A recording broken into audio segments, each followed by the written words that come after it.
कोशिश रहेगी। अरे खान साहब, पहले एक मुद्दे पे बताओ, आपने तमाम कारण बताए, देखो हम इसलिए आ रहे, तंत्र था, मंत्र था, यंत्र था, पर आप इस बात से इत्तेफाक रखते हो कि नहीं रखते हो? बाकी जितने थे वो तो ठीक थे, पर हमारे पास अपने भस्मासुर भी पर्याप्त रहते हैं। कांग्रेस को सामने वाले बाद में निपटाते हैं, पहले हम ही आपस में एक दूसरे को ठीक से निपटा लेते हैं। हरियाणा के भी हम बड़े इसके साक्षी रहे। क्या कहते हैं मुन्ना खान साहब? आपके अपने नेताओं ने अपनी कब्र खोदने में कोई कमी नहीं रखी।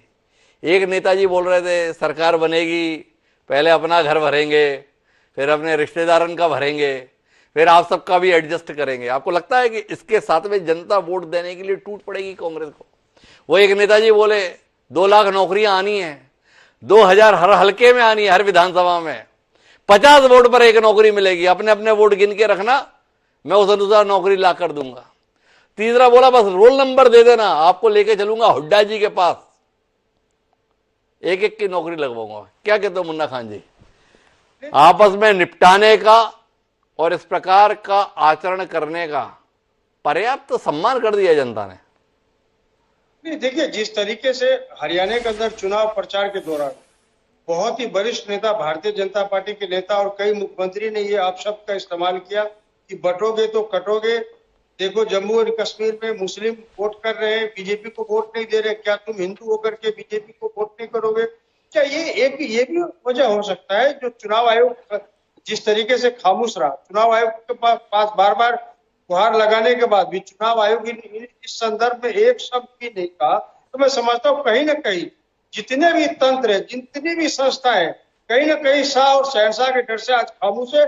और एक यही वजह है कि इतनी नौबत आने के बाद भी भारतीय जनता पार्टी हरियाणा में अपनी सीट निकालने में कामयाब हो गई, ईवीएम मशीन बदलने में कामयाब हो गई और नफरती भाषा बोल करके चुनाव जीतने में कामयाब। आप जो दलीलें दे रहे हो ना, आपके सहयोगी वो दलील नहीं दे रहे। क्या पहले तो आप नहीं पढ़ते होगे, पर आजकल तो पढ़ते होगे। वो स्थापना एक अखबार का नाम है, आपके सहयोगी है ना उद्धव ठाकरे, वो उसके प्रधान संपादक है। और सहयोगी के जो बड़े सहयोगी है, नाम उनका संजय राउत है, वो उसके संपादक हैं। उन्होंने कहा है कि कांग्रेस को समझ में आ गया होगा अपने सहयोगियों के साथ क्या व्यवहार करना चाहिए। और हरियाणा जैसा अहंकार अगर महाराष्ट्र में तो अकेले लड़के दिखा ले कांग्रेस। क्या कहते हैं खान साहब? हरियाणा ने बड़ा नुकसान कर दिया। जो आपके रहमो करम पे होने चाहिए थे, वो आपको अपने रहमो करम पर ले जाना चाहते हैं। क्या कहते हो खान साहब? देखिए कोशिश हमारी पूरी नहीं है। 38 सीट कोई एक हार का वजह नहीं बन सकता। 38 और 48 में मैं समझता हूँ ज्यादा का अंतर नहीं है। और ये है कि भारतीय जनता पार्टी 11 से 48 कैसे पहुंच गई, ये एक मंथन का विषय है। कि जिस तरीके से वहां के एग्जिट पोल विधानसभाओं में जो जनता से संवाद हो रहे थे, जनता से सीधा संवाद हो रहा था। और 2005 से 2014 के कार्यकाल जो हुड्डा जी के नेतृत्व में कांग्रेस पार्टी की जो सरकार थी, वहां युवाओं से संवाद हो रहे थे। बताइए 2005 से 2014 के जो शासन काल थे कांग्रेस के, युवाओं की बात, जवान की बात, पहलवान की बात, किसान की बात, सभी से बात हो रही थी, सभी से संवाद हो रही थी। तो इंटरनल सर्वे ये बता रहा था कि कहीं से कहीं किसी भी कीमत पे हम हरियाणा नहीं हार रहे। लेकिन मैं बार बार यही कहूंगा हिमांशु जी कि कहीं ना कहीं एक यंत्र यूज हुआ है, एक तंत्र या मंत्र। अरे खान साहब वो तो सब ठीक है, मैं अभी जो आपसे बात कर रहा हूं वो बात कर रहा हूं आपके सहयोगियों की।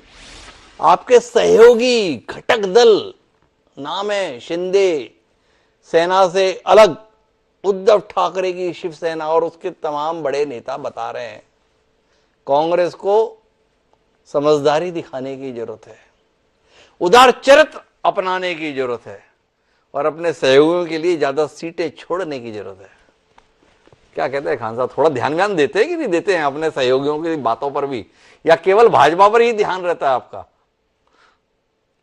वो हमारे बरगोले नेता है, उनकी बातों का जो भी है वो शीर्ष नेतृत्व है, उसके बैठक के दौरान उनके बातों को भी लिया जाएगा। और सवाल था सीट शेयरिंग के मसले। अभी आपने जेएमएम की प्रवक्ताओं से आपने पूछा कि सीट शेयरिंग का क्या मसला रहेगा। तो सीट शेयरिंग का हमारे अंदर कोई मसला नहीं। जिस तरीके से हमारे राष्ट्रीय नेता श्री राहुल गांधी जी ने कहा, जिस क्षेत्र में, जिस राज्य में जो पार्टी मजबूत होगी उसे